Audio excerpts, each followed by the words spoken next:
SSC মামলা এবার রাজ্য এবং কমিশনের কাছে একাধিক নথি তলব করল কলকাতা হাইকোর্ট।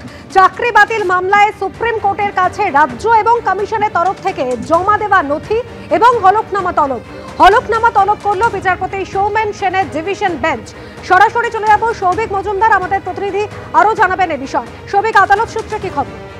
দেখো, তুমি জানো যে এই বিধি চ্যালেঞ্জ করে যে মামলা হয়েছিল সেই মামলার শুনানি আগামী সোমবার রয়েছে।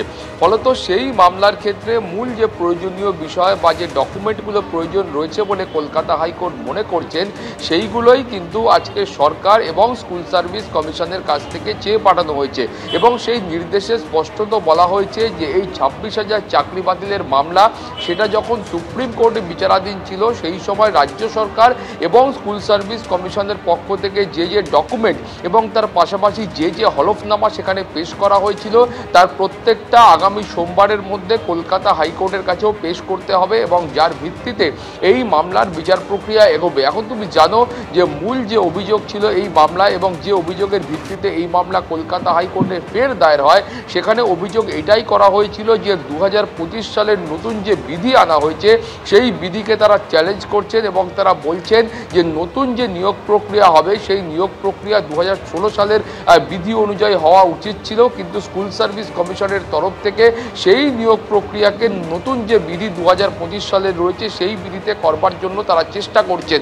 ফলে সেই কারণেই এই মামলা কলকাতা হাইকোর্টে দায়ের হয় এবং দায়ের হওয়ার পরে আরও এই মামলায় আবেদন করা হয়েছিল যে ফর্ম ফিল আপের যে সময়সীমা রয়েছে, যেটা আগামী 14 তারিখ শেষ হচ্ছে, সেই সময়সীমাকে বাড়ানো হোক এবং এছাড়াও যে বয়সের ছাড় সুপ্রিম কোর্টের তরফ থেকে দেওয়া হয়েছিল সেই ছাড়কে নিয়েও বা সেই ছাড়কে কেন্দ্র করেও এই মামলা কিন্তু কলকাতা হাইকোর্টে আসে।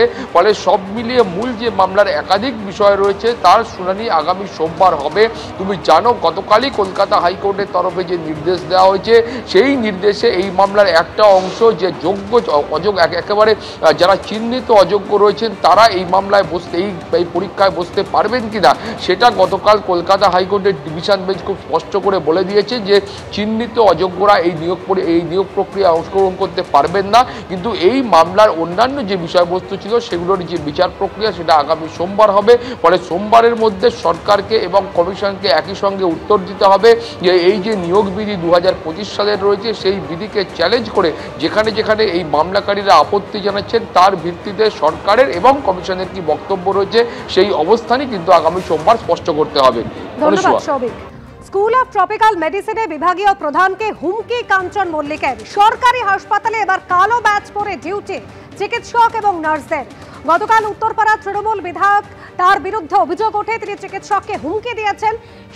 সেই ঘটনার পরিপ্রেক্ষিতে দ্রুত পদক্ষেপ চেয়ে হাসপাতাল কর্তৃপক্ষকে চিঠি রেসিডেন্ট ডক্টরস অ্যাসোসিয়েশনের। আর আজ সরকারি হাসপাতালে কালো ব্যাচ পরে ডিউটি করলেন চিকিৎসক এবং নার্সরা। তৃণমূল বিধায়ক কাঞ্চন মল্লিকের বিরুদ্ধে কঠোর ব্যবস্থা নেওয়ার দাবি একাধিক চিকিৎসক সংগঠনের। তৃণমূল বিধায়কের স্ত্রীর দিদিমার ত্বকের চিকিৎসার জন্য যাওয়া হয়েছিল স্কুল অফ ট্রপিক্যাল মেডিসিনে। সেই সময় হাসপাতালে ভিড় ছিল। তৃণমূল বিধায়ক সেই সময় মেজাজ হারান, চিকিৎসককে হুমকি দেন, এমনকি তার বদলি করিয়ে দেবেন এমনও হুঁশিয়ারি দেন বলে অভিযোগ ওঠে। আর সেই ঘটনার পরিপ্রেক্ষিতে এবার কালো ব্যাচ পরে তারা সরকারি হাসপাতালের চিকিৎসক এবং নার্সরা তারা ডিউটি করলেন।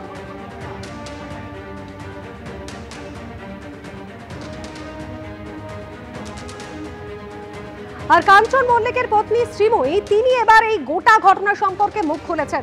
চিকিৎসককে হুমকি বিতর্কে ফেসবুক পোস্ট করেছেন শ্রীময়ী। চিকিৎসকের বিরুদ্ধেই পাল্টা দুর্ব্যবহারের অভিযোগ করেছেন কাঞ্চন মল্লিকের স্ত্রী।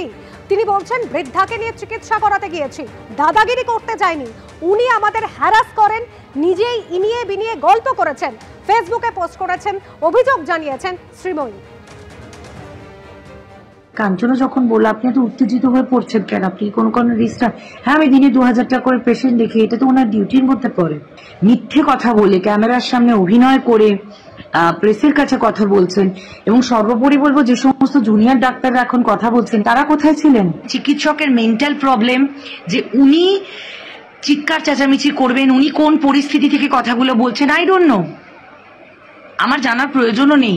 দোষ দেওয়া খুব সোজা, নিজের অপরাধগুলো ঢাকতে গলা চিৎকার করে প্রেসের কাছে ইনিয়ে বিনিয়ে বিভিন্ন রকম নাটক করা। আর আমার দিদা 86 বছর বয়সে এসে আর কিছু অন্য কিছু দেখারও বয়স নেই। সে একটা চিকিৎসা নিতে গেছে। তো সেখানে যদি এরকম ভাবে আমাদের সাথে ব্যবহার করা হয়, তাহলে সাধারণ মানুষের সাথে কিভাবে ব্যবহার করা হবে আমি জানি না। ওনাকে নিয়ে যদি দাদাগিরি করতে যাব, এই মানসিকতা যদি থাকে, তাহলে আমার মনে হয় আমরা টিকিট কেটে গিয়ে যেতাম না দেখাতে। ওনার ইনসুলিনটা চলবে আর মেটফর্মিন ট্যাবলেটটা চলবে কিনা সেটা আমরা জানতে গেছিলাম, এবং সেইখানে এত খারাপ সিচুয়েশনের সম্মুখীন হতে এলো, সেইটা আমাদের কাছে ভেরি আনফর্চুনেট।